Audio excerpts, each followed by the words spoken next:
For most teams, calling an emergency team meeting 15 games into the season probably isn't a good omen for what's to come the rest of the way.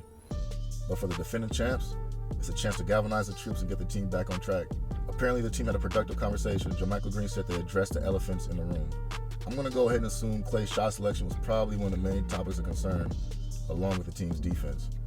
Here's what JaMychal and Draymond had to say about the situation. What was helpful about the meeting? You mentioned this morning, we addressed the elephants in the room. We had that hard conversation that a lot of people don't want to have. But, we had that conversation. It was much needed. And I think it got people more focused and locked in into what we had to do as a team. He's being Klay Thompson. He is not worried about what happens with Klay.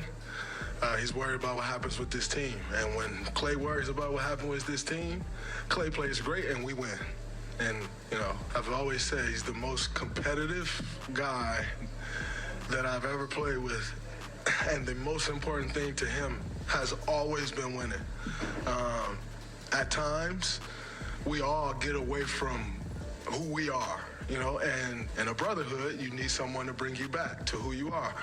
And I think, I have no doubt in my mind that if it was me, he'd do the same thing. The Warriors are hoping this is the turning point in this early stage of the season. Now it's time to start putting the win streak together. Luckily for the Warriors, no team in the West has really separated themselves from the pack. But if the Warriors plan on having another parade in the summer, they're going to need both Klay and Poole playing well. Preferably at the same time, because lately it seems like they can never both play well in the same game. With that being said though, in the 2 games since the team meeting, we've gotten vintage Klay. In his last 2 games, he's averaging 30.5 points on 56-61 splits, with 7 made 3-pointers. I know it's only a 2-game sample size, but at least you can see the difference in Klay's approach.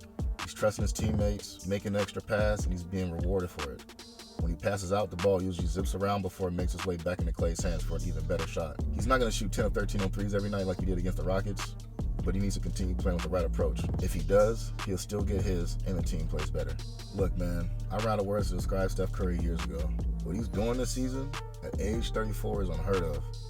The man is just now hitting his prime in his mid-30s as a 6'3 guard. When has that ever happened before?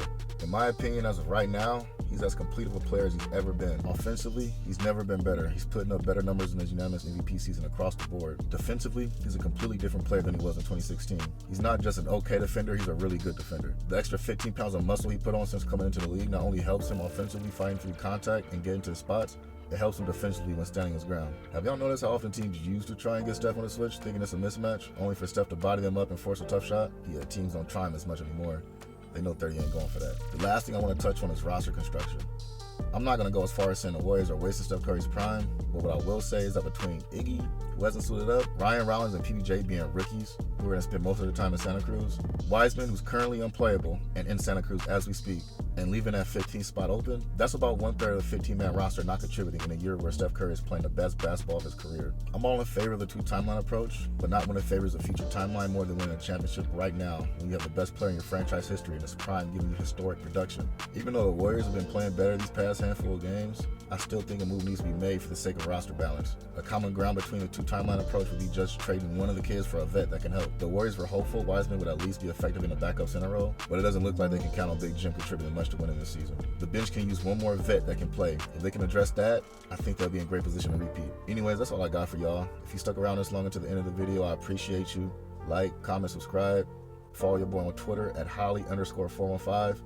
I'm out, y'all. Peace.